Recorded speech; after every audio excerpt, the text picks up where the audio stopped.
जय हिंद दोस्तों, स्वागत है आपका हमारे channel Indian defence analysis Hindi में।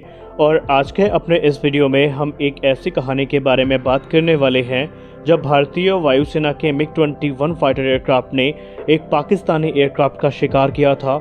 और हम जानेंगे कि कैसे एक बार सुखोई 30 MKI के निशाने पे था पाकिस्तान का F-16 फाइटर एयरक्राफ्ट। और हम आशा करेंगे कि हमारी ये जो कहानी है ये आपको बहुत अच्छी लगेगी। तो आइए जान लेते हैं पूरी कहानी क्या। दोस्तों, जब बात आती है सेना के शौर्य पराक्रम की, शौर्य गाथाओं की, तो कोई ना कोई कहानी हमारे दिमाग में जरूर आती है जिसको सोच करके हम गर्व महसूस करते हैं और अपने वीर जवानों के उस योगदान को याद करते हैं जो कि उन्होंने राष्ट्र सुरक्षा में दिया था।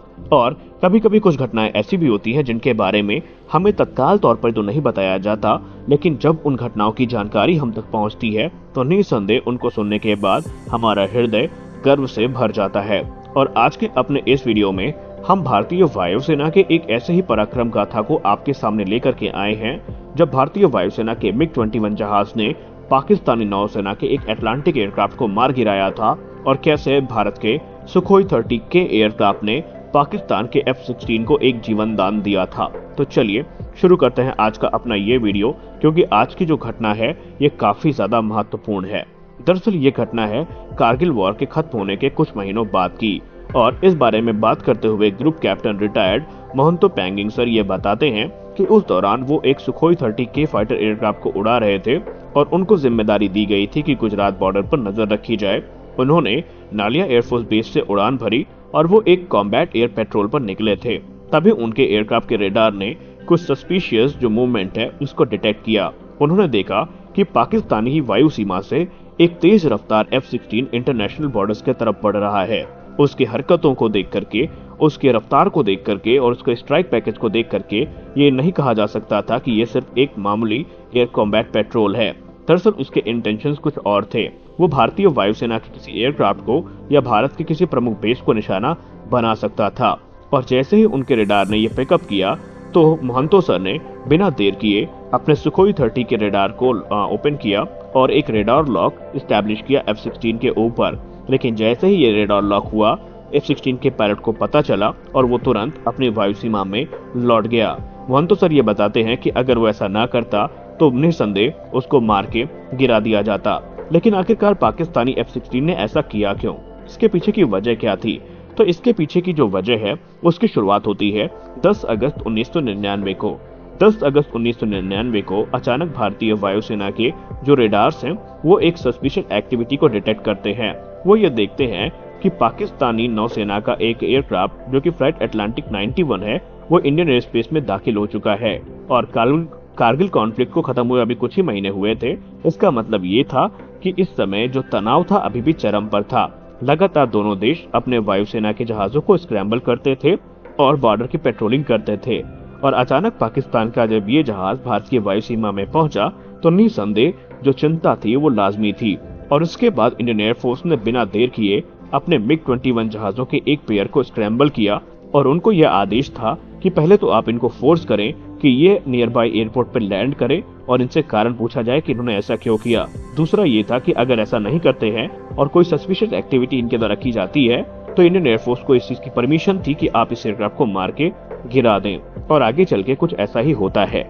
ये दोनों MiG-21 एयरक्राफ्ट पहले तो उस एयरक्राफ्ट के नजदीक पहुंचते हैं। दरअसल ये जो फ्लाइट अटलांटिक 91 था ये एक फ्रेंच बिल्ड जहाज था जिसको पाकिस्तानी नौसेना के हिसाब से कस्टमाइज किया गया था। और इस जहाज के अंदर घुसने का मकसद ये था इंडियन इंस्टॉलेशंस के बारे में जानकारी इकट्ठा करना और भारत को उकसाना। और आपको हम बताना चाहेंगे कि जो 2 MiG-21 उड़ान भरे थे उनमें से एक MiG-21 को उड़ा रहे थे स्क्वाड्रन लीडर प्रशांत बुंडेला। प्रशांत बुंदेला सर के द्वारा ये कहा गया कि वो MiG-21 फॉर्मेशन को लीड कर रहे थे। और पहले तो उन्होंने विजुअली आइडेंटिफाई किया इस एयरक्राफ्ट को और आइडेंटिफाई करने के बाद उन्होंने रेडियो के माध्यम से उस एयरक्राफ्ट से कांटेक्ट करने की कोशिश की। उन्होंने रेडियो में ये कहा कि आप नियर बाय एयरपोर्ट तक हमारे साथ चलें और वहां पर लैंड करें, अन्यथा हमें एक्शन लेना पड़ेगा। लेकिन पाकिस्तानी जहाज ने न सिर्फ उनके रेडियो मैसेज को इग्नोर किया बल्कि वो सस्पिशियस एक्टिविटी करने लगा। कई हॉस्टाइल मनूवर्स उनके द्वारा किए गए ताकि वो MiG-21 के जो फॉर्मेशन है उसको ब्रेक कर सके। और बाद में इसके बाद भी जब बात नहीं बनी तो उन्होंने इंटरनेशनल बॉर्डर की तरफ भागना शुरू कर दिया। जैसे ही प्रशांत बुंदेला सर ने देखा कि वो एयरक्राफ्ट वापस से पाकिस्तानी वायु सीमा में प्रवेश करने की कोशिश कर रहा है, उन्होंने बिना देर किए MiG-21 में इस्तेमाल की जाने वाली R-60 मिसाइल्स को वहां पर फायर किया। R-60 मिसाइल एक शॉर्ट रेंज की light weight infrared homing air to air missile है, जो कि बेसिकली इस प्रकार के मिशन के लिए ही डिजाइन की गई थी, और R-60 मिसाइल ने बाकी का काम कर दिया। उस मिसाइल ने पाकिस्तानी एयरक्राफ्ट के लेफ्ट इंजन को हिट किया। उसके बाद वो जो एयरक्राफ्ट है वो जमीन पे क्रैश हो गया। और बात आती है फिर 11 अगस्त वर्ष 1999 की।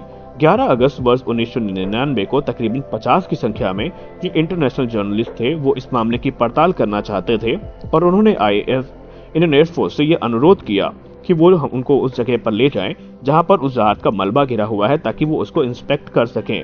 पहले तो भारतीय वायुसेना ने उनसे कहा कि वहां पर हालात ठीक नहीं है, एयरक्राफ्ट का उड़ान भरना खतरे से खाली नहीं है। लेकिन जब वो नहीं माने तो इंडियन एयरफोर्स का एक Mi-8 एयरक्राफ्ट वहां पर उड़ान भरता है और तकरीबन 50 की संख्या में जो जर्नलिस्ट हैं उनको लेकर के उस स्थान के लिए निकल जाता है जहां पर वो एयरक्राफ्ट गिरा था। लेकिन जैसे ही वो उस स्थान के नजदीक पहुंचता है, वो देखते हैं कि पाकिस्तान की तरफ से स्वीडन मेड जो RBS-70 surface to air missile है वो हेलीकॉप्टर पर फायर की जाती है। किसी भी तरीके से जो Mi-8 एयरक्राफ्ट है उसको बचा लिया जाता है उस हमले से, और जो मिशन होता है उसको डाइवर्ट कर दिया जाता है। और ये हरकत दर्शाती है कि पाकिस्तान के अंदर किस कदर खुन्नस भरी हुई थी। और उसके बाद अगले तकरीबन 10 दिनों तक एक हॉस्टाइल एनवायरनमेंट वहां पर क्रिएट होता है, और काफी एग्रेसिव जो कॉम्बैट एयर पेट्रोल्स हैं वो पाकिस्तानी वायुसेना के द्वारा ऑर्गेनाइज किए जाते हैं। एक रिपोर्ट ये भी बताती है कि पाकिस्तान का प्लान ये था कि किसी भी तरह उकसा करके भारतीय वायुसेना के जो जहाज हैं उनको पाकिस्तानी ट्रैप में फंसाया जाए और उन पर एम्बुश किया जाए, क्योंकि रिपोर्ट ये दावा करती है पाकिस्तान उस समय बदले की आग में जल रहा था। एक तरफ जहां इंडियन आर्मी ने उनको कारगिल युद्ध में पटका था, तो वहीं भारतीय वायुसेना का ये जो कारनामा था ये पाकिस्तान के मुंह पे तमाचे से कम नहीं था। तो ये घटना भी काफी महत्वपूर्ण थी, क्योंकि इस घटना में हमने देखा कि कैसे भारतीय वायुसेना के सुखोई 30 ने पाकिस्तान के F-16 को लगभग निशाना बना ही लिया था। अगर वो एयर स्पेस पे वापस ना लौटता तो पूरी संभावना थी कि भारतीय वायुसेना के group captain Mohanto pegging sir उनको निशाना बना सकते थे।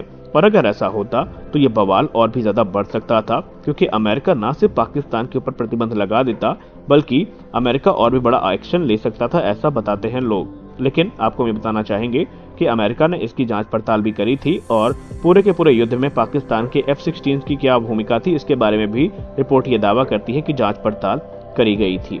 खैर जो भी हो, भारतीय वायुसेना ने अपने पराक्रम का प्रदर्शन करते हुए पाकिस्तान की कमर को तोड़ दिया था। तो फिलहाल की वीडियो में बस इतना ही। मिलते हैं अपने अगले वीडियो में, तब तक के लिए जय हिंद।